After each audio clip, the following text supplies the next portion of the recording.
Hey, what's up everybody? Casey here, it's here on Flying Tackle. Today I'm going to show you how to tie a cool little steelhead parr.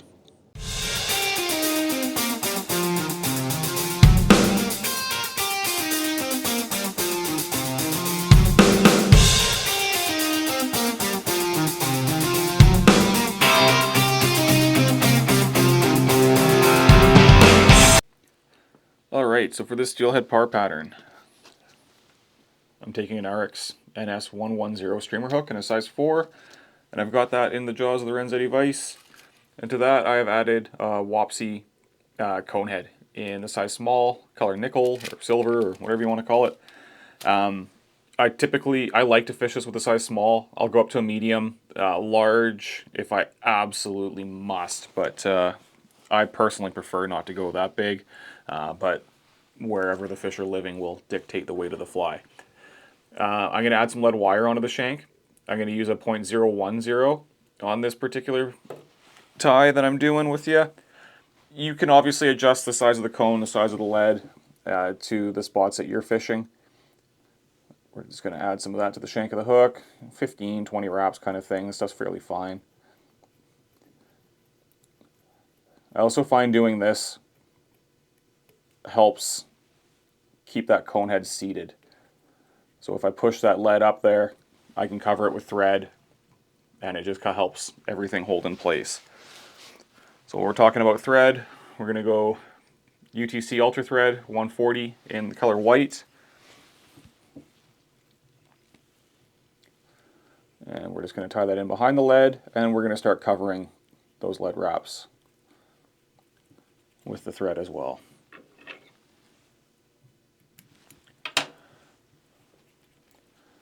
Now for a little bit of a taper on the body, I'm just going to add a little bit of tying thread. I'm just going to keep winding to build up a little bit of an underbody.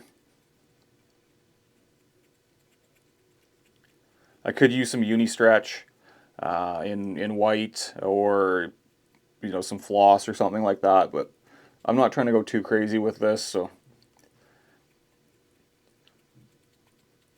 I'll fast forward it for you.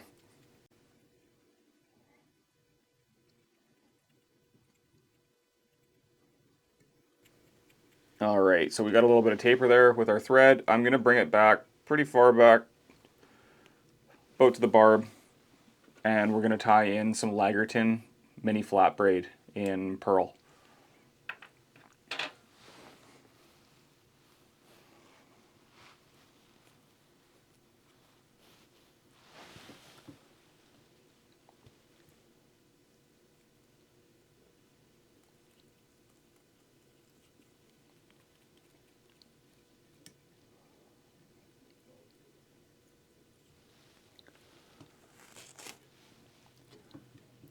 Didn't quite go far back enough with the thread there. There we go. And we're just going to cover the hook shank.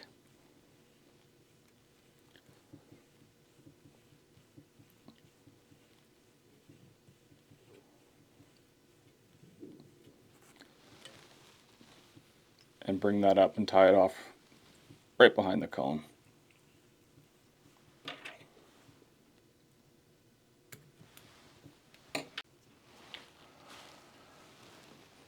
Next, we're going to add some Flashabou Mirage blend in opal hollow silver.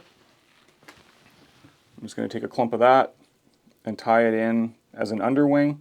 I've seen variations of this fly tied with it over, flanking the sides of it, under. I don't know that it matters too much. I just know that I like having it in there. This is one of the flashier flies that I'll fish. If you've heard me say it before, I like my flies a little more subtle. This is one of the exceptions. This and some of my coho flies.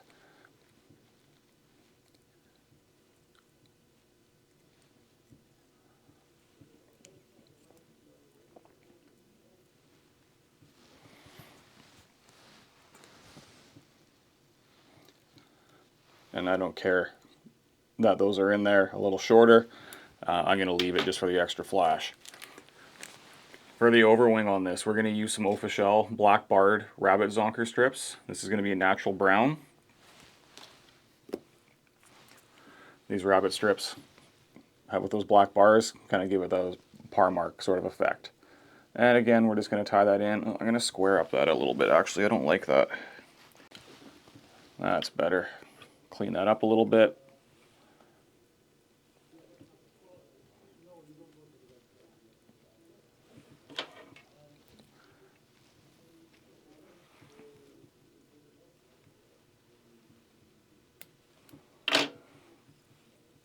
And tie that in so that it's very secure. Adding some good pressure to our thread wraps. And then to cover up that little bit of nastiness there, we're going to take some Senyo's Fusion Dub in Flame. I'll do this with pink sometimes too, just to show them something a little bit different.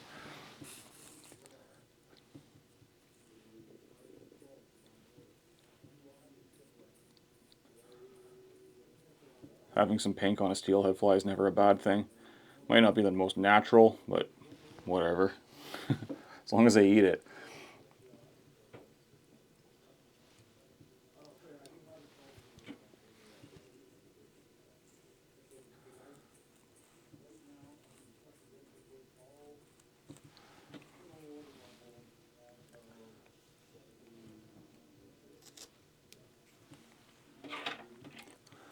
And now that we've got that dubbed in, we're just going to whip finish right behind that collar. Second one for good luck.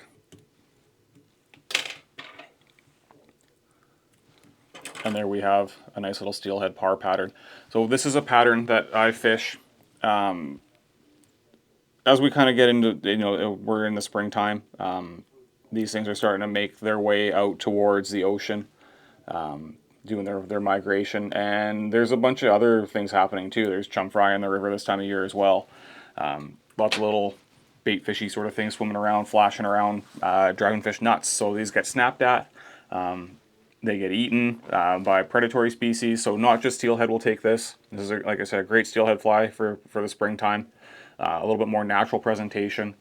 They got that flash in there for that kind of spoon effect. But not, like I said, not just limited to steelhead fishing. This is a great pattern for our char, so like our bull trout, dollies. If you've got a river with brown trout in it, if you've got a river with cutthroat, even rainbow trout will still eat this pattern. So great one to try as we get later on into our steelhead season. And I mean, even just as a general pattern to fish for things like bull trout and that sort of thing, the fish eaters. So if you haven't tried something like this, definitely recommend giving it a try. Give it a swing. You can strip it through deeper waters if you got a nice big, deep, tanky bull trout pool or something like that. But for steelhead fishing, I definitely prefer to swing this pattern. Yeah, give it a try. Play with, like I said, play with your sizes, and if you want to, like I said, if you want to throw something a little bit different, throw a little pink head in there, just make it stand out a little bit more. Hope you guys like this one. Give it a shot. Let me know how it works for you. Hit that like button for me. Subscribe to us on YouTube. Check us out online, www.c-run.com. I'll have all the materials linked below. You can purchase them on our website there, or come by the shop. See us anytime. Thanks for watching, everybody. We'll see you next time.